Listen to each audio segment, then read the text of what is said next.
నమస్కారం. అధికార మత్తులో కళ్ళు మూసుకుపోయాయా? కోట్లాది రూపాయల కక్కుర్తితో ఏకంగా దేవుడికే ఎసరు పెడుతున్నారా?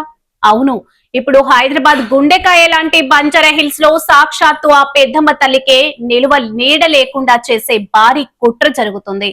బంజారా హిల్స్ ఎమ్మెల్యే కాలనీలోని పురాతన పెద్దమ్మ ఆలయం చుట్టూ ఇప్పుడు అగ్ని పర్వతం బద్దలవుతుంది.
ఒక పక్క భక్తుల ఆక్రందనలు, మరో పక్క పోలీసుల జులం. అసలు హైదరాబాద్ లో ఏం జరుగుతుంది? HMDA ముసుగులో దేవుడి భూములను అంగట్లో పెట్టి వేలం వేస్తున్న అసలు సూత్రధారులు ఎవరు? గత సంవత్సరం తెలంగాణ సంస్కృతికి, ఆడపడుచుల ఆత్మ గౌరవానికి ప్రతీకైన బోనాల పండుగ రోజున ఎంతో పవిత్రంగా పూజలు అందుకుంటున్న ఆ గుడిని రాత్రికి రాత్రే అత్యంత కిరాతకంగా నేలమట్టం చేశారు.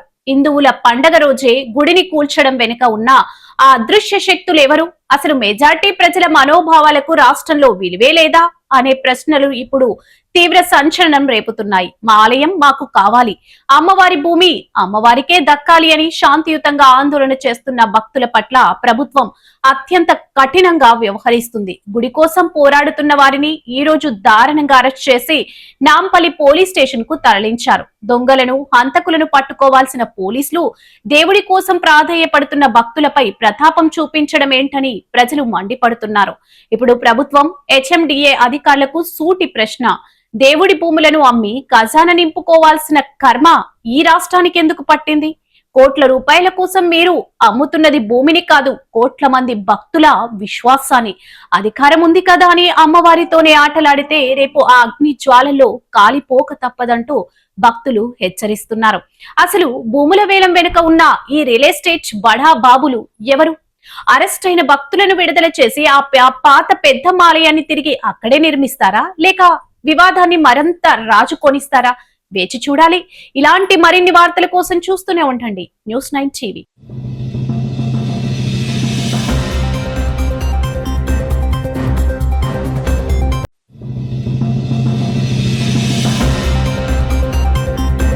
నమస్తే, News9 టీవీకి స్వాగతం. ఆన్లైన్ లో లోన్ యాప్స్, ఈ పేరు వింటేనే జనం వణికిపోతున్నారు.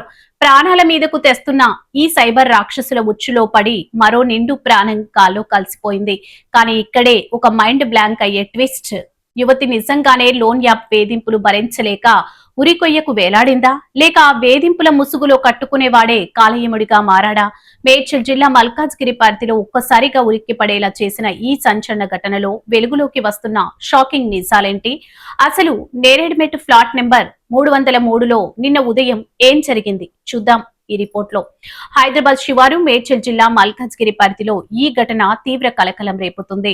నేరేడ్మెట్ JJ నగర్ లోని SSB క్లాసిక్ అపార్ట్మెంట్ లో నివాసం ఉంటున్న 25 ఏళ్ల శివ దానపు దేవనందిని నిన్న అనుమానాస్పద స్థితిలో ఉరివేసుకుని విగతజీవిగా కనిపించడం స్థానికంగా పెను విషాదం నింపింది.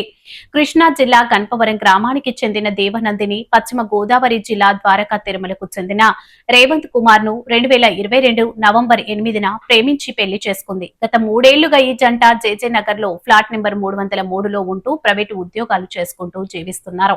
కానీ ఆదివారం ఉదయం 10 గంటల సమయంలో పని మీద బయటకు వెళ్లిన భర్త రేవంత్ తిరిగి ఇంటికి వచ్చేసరికి సీన్ మొత్తం మారిపోయింది. భార్యకు ఎన్నిసార్లు ఫోన్ చేసినా లిఫ్ట్ చేయకపోవడంతో కంగారుగా ఇంటికి వచ్చాడు రేవంత్. తలుపు తీసి చూడగానే బెడ్రూమ్ లోని ఫ్యాన్ కు చున్నీతో ఉరివేసుకుని విగత జీవిగా వేలాడుతూ కనిపించింది దేవనందిని. గుర్తు తెలియని లోన్ యాప్ నుండి అప్పు తీసుకుందని, వారు తిరిగి చెల్లించమని వేధించడం వల్లే తన భార్య సూసైడ్ చేసుకుందని భర్త రేవంత్ పోలీసులకు తెలిపాడు. కానీ అసలు కథ ఇక్కడే మొదలైంది. ఒకవైపు లోన్ యాప్ వేధింపులే ప్రాణాలు తీశాయని అంతా అనుకుంటున్న వేళ మృతురాలి తండ్రి భీమవరపు వెంకటరెడ్డి రంగంలోకి దిగడంతో కేసు మొత్తం ఊహించని మలుపు తిరిగింది. తన కూతురు అంత పిరికిది కాదని, లోన్ యాప్ వేధింపులనేది కేవలం ఒక కట్టు కథ అని ఆయన బాంబ్ పేల్చాడు. ఇది ఆత్మహత్య కాదు, ముమ్మాటికి హత్య అంటూ కన్న తండ్రి కన్నీరు మున్నీరుగా విలపిస్తున్నాడు. తన అల్లుడు రేవంత్, అతని సోదరుడు మరియు అత్తమామలపైనే తనకు పూర్తి అనుమానం ఉందని నేరేడ్మెట్ పోలీసులకు ఫిర్యాదు చేశాడు తండ్రి వెంకటరెడ్డి. నిజంగానే దేవనందిని లోన్ యాప్ రాక్షసుల బ్లాక్ మెయిలింగ్ కి బలైపోయిందా, లేక భర్త అత్తమామల వేధింపులే ఆమెను బలి తీసుకున్నాయా? ఆత్మహత్యగా చిత్రీకరించేందుకు లోన్ యాప్ కథను అల్లుకున్నారా? తండ్రి వెంకటరెడ్డి అనుమానాల్లో ఉన్న నిజమెంత?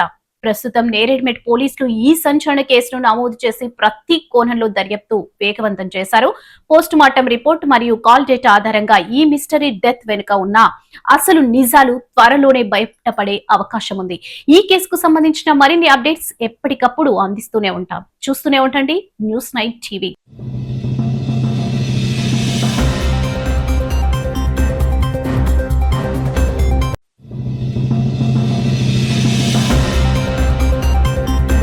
నమస్కారం, న్యూస్9 టీవీకి స్వాగతం.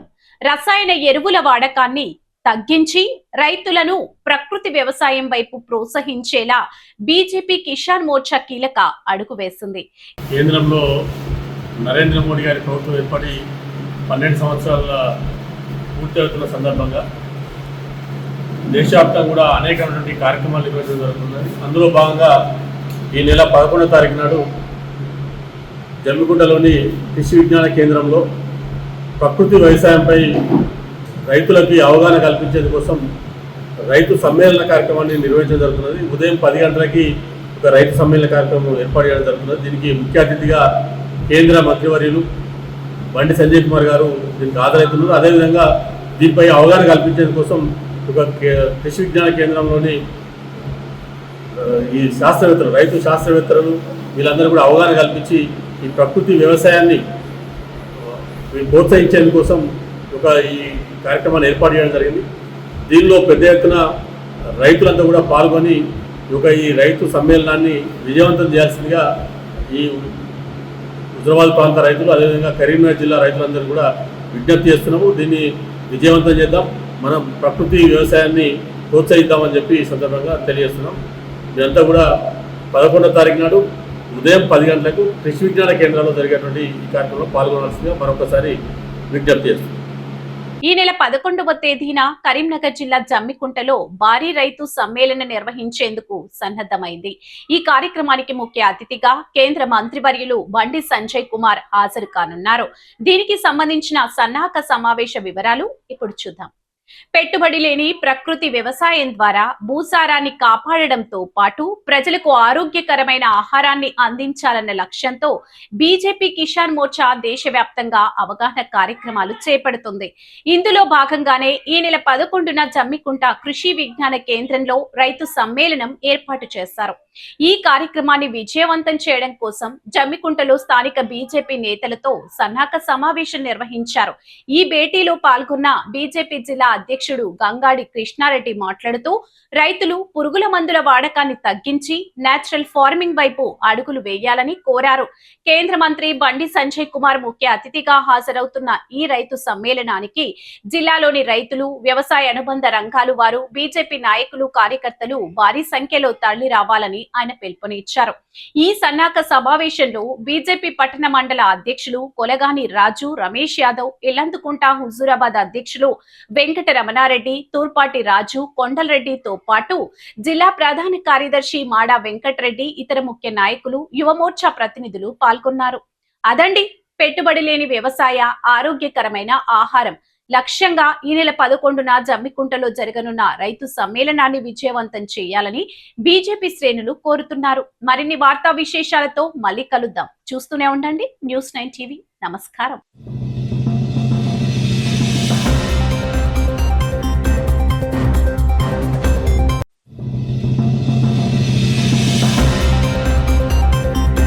నమస్కారం. News9 టీవీకి స్వాగతం.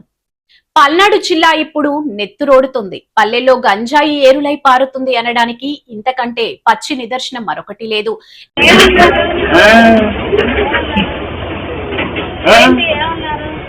ఏంటంటే అదేం లేదంటే ఎందుకు మూసేసేది? గొడవ జరగబోతుంది. ఏం గొడవ నువ్వు? నేను గొడవ పడతామంటే అంటే ఊరే నాయన అంత దూరం వచ్చి ఏడ కూర్చున్నావురా? ఇట్రా ఇట్రా నువ్వు కిందకి దిగురా. నేను దిగమంటే దిగాల దమ్మాల పనులు ఇది నేను పుట్టిన నేను మొదలు పెడితే తెలిసి పాపం తెలియదుగా. ఇప్పుడు నిన్నేమన్నా అన్నావా ఏంటి? అంటే అరే అంతరా ముందు అంటే మా మరిదికి ఫోన్ చెయ్యి. ఇది ఫోన్ ఇది. ఏంటి అంత దోపిడిగా ఏంటి దోపిడీ? దోపిడీ చేస్తారా ఏం దోపిడీ చేశావు? ఎవరిచ్చాడు మీకు? సరే గొప్ప మీకు బెడ్ షాపు ఎక్కడ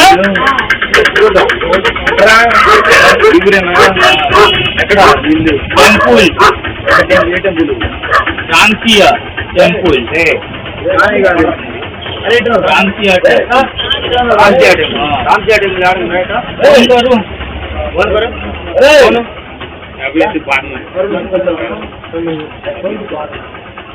రామచంద్ర టెంపుల్ అంట. పాకిస్తాన్ విషయం అంటున్నారు. ఇంకా రామచంద్ర టెంపుల్ అంటున్నారు. ఇది అసలు ఇండియానా పాకిస్తానా బంగ్లాదేశ్? అడ్రస్ చెప్పురా. అరే నువ్వు అడ్రస్ చెప్పురా. అడ్రస్ పోరా. అడ్రస్ పోరా. రామచంద్ర టెంపుల్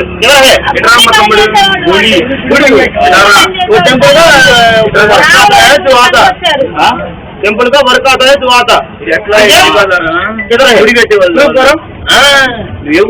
గుడి కట్టేవాళ్ళు తప్ప క్యూట్ లిటిల్ బాయ్. ఏ ఊరు ఇది? Phone card రుకో. ఏమన్నావురా? ఏమన్నావురా నువ్వు? ఏమన్నావు నువ్వు? ఏమన్నావురా నువ్వు?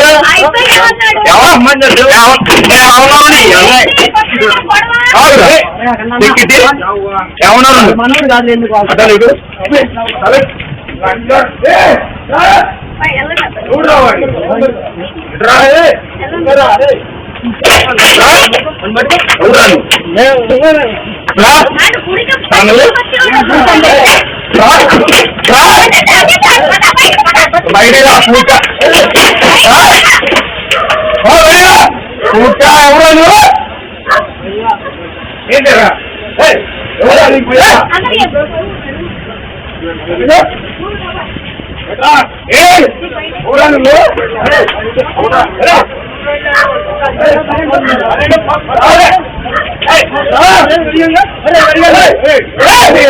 ఈ ఊరేంద్రా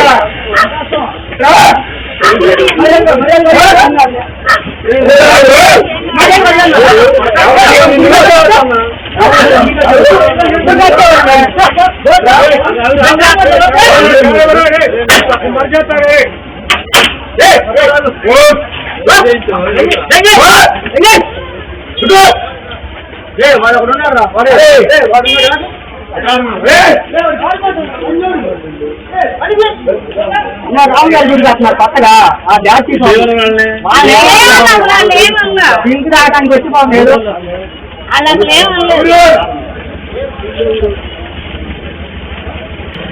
ఏంది అంటే జనాలు డబ్బులు రూపాయలు మీరు దింపుతారా?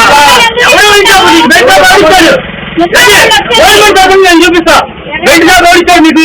Bed shop ఓడిచాడు.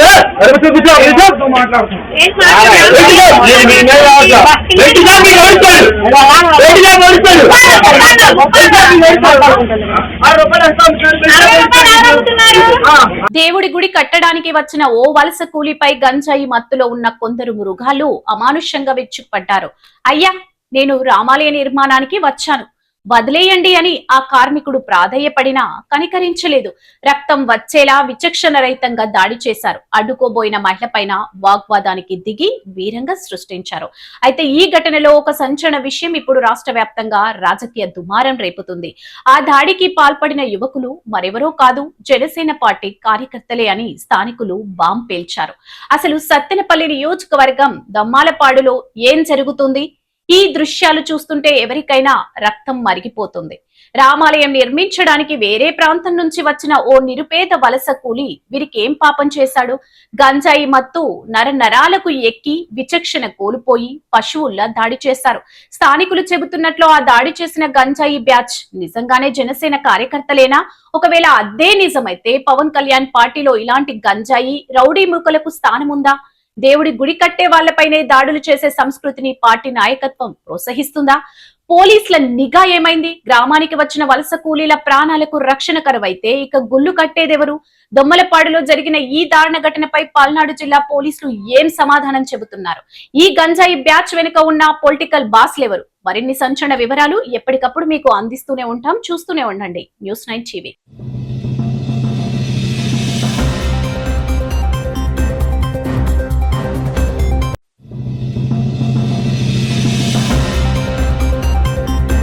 నమస్కారం, న్యూస్9 టీవీకి స్వాగతం.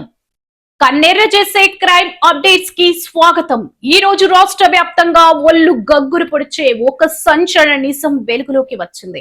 ప్రాణం ఇస్తాడనుకున్న స్నేహితుడే ప్రాణాలు తీసే యముడుగా మారితే నమ్మకానికి మారు పేరైన స్నేహం అనే పదానికి మచ్చ తెచ్చే ఓ మహా దారుణం నారాయణపేట జిల్లా మక్తల్లో వెలుగు చూసింది. అక్షరాల 50 లక్షల ఇన్సూరెన్స్ డబ్బుల కోసం సొంత మిత్రుడినే బలి తీసుకున్న నరరూప రాక్షసుల ఉదంతం ఇప్పుడు తీవ్ర సంచలనంగా వివాదాస్పదంగా మారింది. అసలు వీళ్ళు మనుషులేనా లేక డబ్బు కోసం కకృతి పడిన కసాయి రాక్షసుల? ఆ వివరాలు వింటే ఎవరికైనా వణుకు పుట్టాల్సిందే. ఇన్సూరెన్స్ డబ్బుల మీద కన్నేసిన ఆ దుర్మార్గులు పక్కా స్కెచ్ వేశారు. ముందుగా ప్లాన్ ప్రకారం మిత్రుడికి పీకల దాకా మద్యం తాగించారు. మత్తులో తూగుతున్న అతన్ని నమ్మించి ఓ నిర్మానుష్య ప్రదేశానికి తీసుకెళ్లారు. ఆ తరువాత కనీస కనికరం లేకుండా రాళ్లు కట్టెలతో అత్యంత కిరాతకంగా కొట్టి చంపారు. వీళ్ళ క్రూరత్వం అంతటితో ఆగలేదు. హత్య చేసిన తర్వాత అదొక రోడ్డు ప్రమాదంగా చిత్రీకరించేందుకు మాస్టర్ మైండ్స్ లా ఆలోచించారు. ప్రమాదవశాత్తు తన స్నేహితుడు చనిపోయాడంటూ బాధిత కుటుంబ సభ్యులను సమాజాన్ని నమ్మించేందుకు శత విధాల ప్రయత్నించారు. అద్భుతంగా డ్రామా ఆడారు. కానీ అంటారు కదా, పాపం ఎప్పటికైనా పగిలి తీరుతుందని. మక్తల్ పోలీసులు ఎంట్రీతో కిరాతక స్నేహితుల బాగోతం బట్టబయలైంది. ఇది ప్రమాదం కాదు, పక్కా ప్లాన్ తో జరిగిన దారుణమైన మర్డర్ అని పోలీసుల దర్యాప్తులో తేలడంతో అందరూ షాక్కి గురయ్యారు. కేసును ప్రతిష్టాత్మకంగా తీసుకున్న పోలీసులు చాకచక్యంగా వ్యవహరించి దారుణానికి ఒడిగట్టిన 3 నిందితులను అరెస్ట్ చేశారు. హత్యకు ఉపయోగించిన కారు, రాయి, కట్టెలను స్వాధీనం చేసుకున్నారు. డబ్బు పిచ్చి మనిషిని ఎంతకైనా బరి తెగించేలా చేస్తుంది అనడానికి, బంధాలు అనుబంధాలు కేవలం అవసరానికే అని చెప్పడానికి ఈ ఘటనే సజీవ సాక్ష్యం. నిన్నటిదాకా కలిసి తిరిగిన వాళ్లే ప్రాణాలు తీస్తుంటే ఇక నమ్మేదెవరిని? అసలు ఈ సమాజంలో భద్రత ఎక్కడుంది? ఇలాంటి ఘటనలు సమాజం ఎటువైపు పోతుందోనన్న భయాన్ని రేకెత్తిస్తున్నాయి. ఈ కేసుకు సంబంధించిన మరిన్ని సంచలన వివరాలు ఎప్పటికప్పుడు మీకు అందిస్తూనే ఉంటాం, చూస్తూనే ఉండండి న్యూస్9 టీవీ.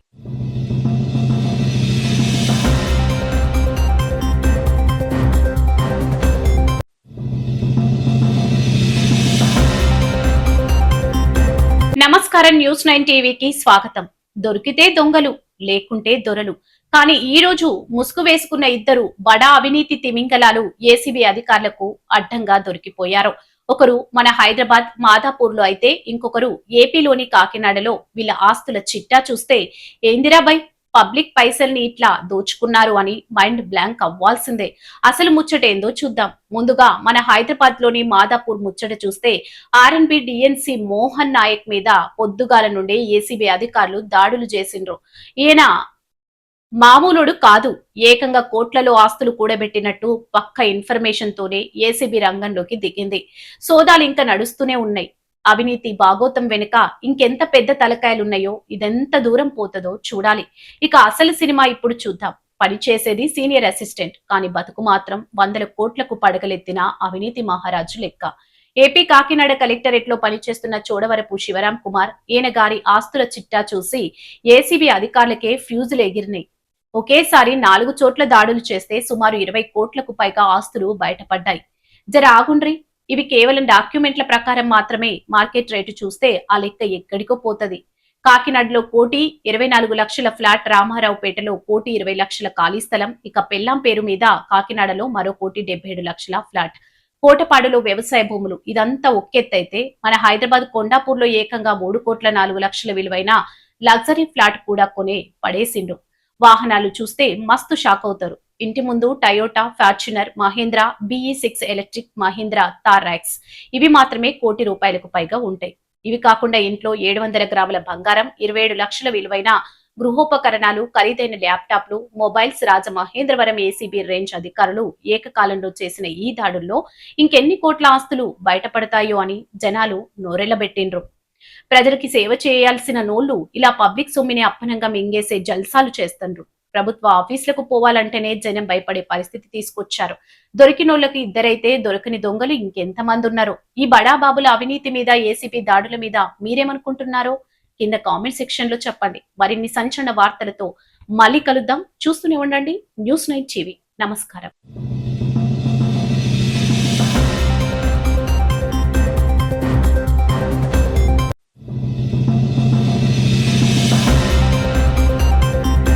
నమస్కారం. News9 టీవీకి స్వాగతం. మల్కాజ్గిరి వాసుల చిరకాల స్వప్నం ఎట్టకేలకు నెరవేరుతుంది.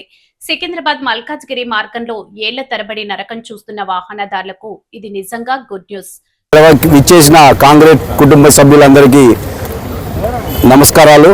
ముఖ్యంగా ఈరోజు సిటీలో ఉన్న ట్రాఫిక్ దృష్ట్యా రామకృష్ణాపురం నుంచి మన సఫిల్గూడ నుంచి ఏఓసి గేట్, అలహాబాద్ గేట్ దాకా రోడ్స్ 990 కోట్ల ప్రాజెక్ట్స్కి రోడ్స్ శాంక్షన్ అయింది. దాంట్లో 47 ఎకరాల డిఫెన్స్ ల్యాండ్లు ఉన్నాయి. అంటే దానికి కాంపన్సేషన్ ప్రాజెక్ట్స్ కలిపి మొత్తం 996 కోట్లు. దీనికి ముఖ్యంగా ఈరోజు నాయకులకు తెలుసుకోవాల్సిన విషయం ఏంటంటే, మైనంపల్లి గారు ఎమ్మెల్యేగా ఉన్నప్పుడే ఈ యొక్క ప్రాజెక్టు, ఈ ట్రాఫిక్ సమస్య మల్కాజ్గిరిలో ఉన్న రైల్వే చక్రబంధం నుంచి అందరినీ విముక్తులు చేయడానికి ఆయన అప్పుడే గవర్నమెంట్లో ఉన్నప్పుడే, ఎమ్మెల్యేగా ఉన్నప్పుడే రిప్రజెంటేషన్ ఇవ్వడం జరిగింది.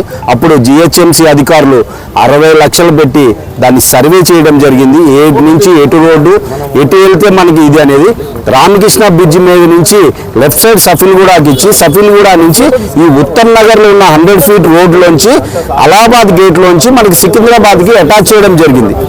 ఇంకోటి ముఖ్యంగా తెలుసుకోవాల్సింది ఏంటంటే, పాతగున్న నాయకులు ఎవరైతే ఉన్నారో ఈ ఉత్తమ్ నగర్ 100 ఫీట్ రోడ్డును కూడా కబ్జా చేయాలని ప్రయత్నం చేశారు.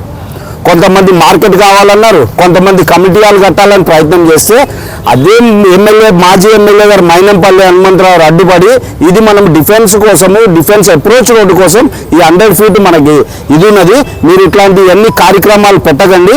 ఆల్రెడీ మనం దాని ప్రాసెస్లో ఉన్నాం. ఆల్రెడీ జిఓసీని కలవడం జరిగింది 3-4 సార్లు. మీరు పాత వెరిఫై చేసుకోండి. ఫస్ట్ జిఓసీని కలిసి ఈ రోడ్స్ ప్రతిపాదనంటే, చివరి ప్రభుత్వం ఏమైతే ఉందో డిఫెన్స్తో సరిగ్గా సఖ్యత లేక దాని యొక్క ల్యాండ్స్ ఏదైతే మనకి రిక్వైర్మెంట్ ఉన్న 47 ఎకరాలు ఏదైతే ఉందో దానికి కాంపన్సేషన్ ఇవ్వలేక చేతులెత్తి జరిగింది. మళ్ళీ యనమల రేవంత్ రెడ్డి గారు సీఎం అయిన తర్వాత ఆల్రెడీ ఆయన ఎంపీగా ఉన్నారు. ఇక్కడ మల్కాజ్గిరిలో ఉన్న సమస్యలన్నీ తెలుసు ఆయనకి. ఆయన ముఖ్యంగా ఈ సీఎం అయిన తర్వాత మైనంపల్లి హనుమంతరావు గారు వెళ్ళి అన్నగారిని అసెంబ్లీలో కావాలంటే చెక్ చేసుకోండి, ఆన్ రికార్డు, అసెంబ్లీ ఛాంబర్లో కలిసి అన్న ఈ రోడ్లది పరిష్కారం కావాలి మాకు, మనం ఎప్పుడో 5-6 సంవత్సరాల నుంచి కొట్లాడుతున్నాం, మీ దృష్టిలో కూడా ఉంది కాబట్టి కంపల్సరీ ఈ రోడ్లు మనం శాంక్షన్ చేయాలంటే రేవంత్ రెడ్డి గారు ఏదైతే ఎలివేటర్ కారిడార్స్ ఉన్నాయో ఆ ఆర్పీ రోడ్ నుంచి మన ప్యారడైజ్ నుంచి మన షామీర్పేట అటు మేడ్చల్ దాకా ఏదైతే ఎలివేటర్ కారిడార్స్ ఉన్నాయో దాంతోపాటు దీనికి కూడా ఆయన డిఫెన్స్ అధికారుల దగ్గర కూర్చొని దీనికి కూడా మీకు ల్యాండ్ ఎంతైతే మీరు మాకు ఇస్తున్నారో దానికి కాంపన్సేషన్గా ఒప్పించి ఈరోజు ఇది శాంక్షన్ అవడానికి ముఖ్య కారకులు మన యనమల రేవంత్ రెడ్డి గారు. దాన్ని స్ట్రీమ్ లైన్ లోకి తీసుకెళ్లే నాయకుడు ఎవరైనా ఉన్నారంటే అది మైనంపల్లి హనుమంతరావు గారు. కాబట్టి ప్రజలు తెలుసుకోవాలి ఎవరు పనిచేసే నాయకులు, ఎవరు బూట అబద్ధాలు చెప్పి బతికే నాయకులు ఎవరున్నారో చూసుకోవాలి. కాబట్టి ఈ ప్రాజెక్టుని మనకి సహకరించిన యనమల రేవంత్ రెడ్డి గారికి, మైనంపల్లి హనుమంతరావు గారికి, మా కాంగ్రెస్ పార్టీ కుటుంబ సభ్యులు అందరి తరఫున మరియు మల్కాజ్గిరి నియోజకవర్గ ప్రజల తరఫున అభివందనలు, ధన్యవాదాలు తెలియజేస్తాను. దీని కృతజ్ఞతాభావంగా మల్కాజ్గిరి ప్రజలే కాదు, మల్కాజ్గిరి కాంగ్రెస్ పార్టీ గుండెలకు అతుక్కొని ఈ యొక్క ప్రాజెక్టుని ముందుకు తీసుకెళ్తే రేపు భవిష్యత్ తరాలకు ముఖం చూపించే ఇది ఉన్నది కాంగ్రెస్ పార్టీ ఇక్కడ. దాన్ని దృష్టిలో పెట్టుకొని గౌరవ ముఖ్యమంత్రి మైనంపల్లి హనుమంతరావు గారికి, గౌరవ మాజీ శాసనసభ్యులు మైనంపల్లి హనుమంతరావు గారికి ఇలా కృతజ్ఞతాపూర్వకంగా మా తరఫు నుంచి ఒక చిన్న పాలాభిషేకం చేయాలి బాధ్యత ఉన్నది అని మేమందరం ఇక్కడ ఏకమై, మేమందరం కాంగ్రెస్ కుటుంబ సభ్యులు మల్కాజ్గిరి అందరం ఏకమై ఇవాళ ఈ యొక్క ఇది మాకు నమ్మకం ఉన్నది ఈ ప్రాజెక్ట్ 100% ముందుకు పోతుంది. కేవలం మైనంపల్లి హనుమంతరావు గారి ఒక చొరవతోని, కేవలం యనమల రేవంత్ రెడ్డి గారి ఒక చొరవతోనే ముందుకు పోతుంది. దీంట్లో వేరే కాంట్రవర్సీ ఏం లేదు. ప్రజలకు తెలుసు ఎవరేం చేసిండ్రు, ఎవరేం చేస్తున్నారని. ఇంకా ముందుకు భవిష్యత్తుకు కూడా ఎంతో మీరు చూడండి. ఈ గడ్డ మీద యనమల రేవంత్ రెడ్డి గారు వచ్చే 2 నెలల్లో అడుగు పెట్టబోతున్నారు. దాని లోపల ఎన్నో మెరాకిల్స్ చేయబోతున్నారు. 2 నెలల్లో యనమల రేవంత్ రెడ్డి గారు ఆ రోజు 2019 ఆయన ఎంపీగా గెలిపించినాక మల్కాజ్గిరికి ఏం చేయాలి అనే ఆలోచనతోనే ఉన్నారు ఆయన. ఎందుకంటే ఇవాళ ఆయన ముఖ్యమంత్రి పదవిలో ఉన్నప్పుడు ఫౌండేషన్ ఎంపీగా మల్కాజ్గిరి నుంచి జరిగినదే అందరికీ తెలిసిన విషయమే. నిన్న కూడా చూసింది మీరు 1000 కోట్లు మన MMCకి కేటాయించడం జరిగింది. కార్పొరేషన్ ఏర్పడ్డ తర్వాత మొట్టమొదటిసారిగా ఒక 1000 కోట్లు ఈ అభివృద్ధి పనులకు కేటాయించడం జరిగింది. అదే కాకుండా 960 కోట్లతోని ఈ కారిడార్ని ఆయన ఒక అంటే ఇంట్రెస్ట్తోనే ఇది జరిగింది. మైనంపల్లి హనుమంతరావు గారికి కృతజ్ఞతలు, రేవంత్ రెడ్డి గారికి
సుమారు 960 కోట్ల భారీ వ్యయంతో ప్రతిష్టాత్మకంగా చేపట్టనున్న సికింద్రాబాద్ మల్కాజ్గిరి ఎలివేటెడ్ కారిడార్ ప్రాజెక్టుకు గ్రీన్ సిగ్నల్ లభించింది. ఈ ప్రాజెక్టుకు అనుమతులు మంజూరు కావడంతో మల్కాజ్గిరిలో సంబరాలు అమరాన్నంటాయి.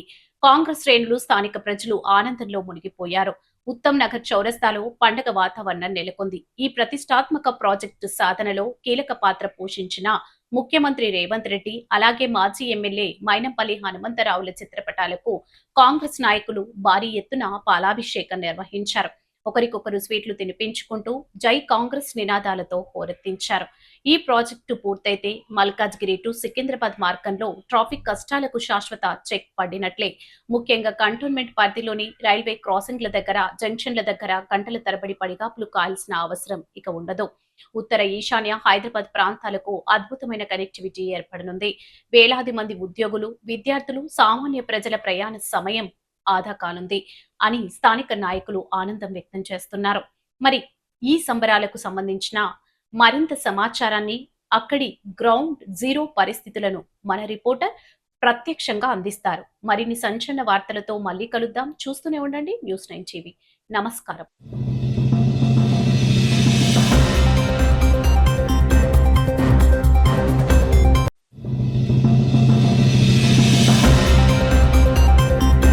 నమస్కారం. నమస్కారం. న్యూస్ 9 టీవీకి స్వాగతం. ఈ రోజు దేశవ్యాప్తంగా ఒక సంచలన వార్త హాట్ టాపిక్ గా మారింది. మన సంప్రదాయాలకు కట్టుబాట్లకు ఆధునిక జీవన శైలికి మధ్య జరుగుతున్న ఒక పెద్ద యుద్ధానికి సుప్రీం కోర్టు వేదికైంది.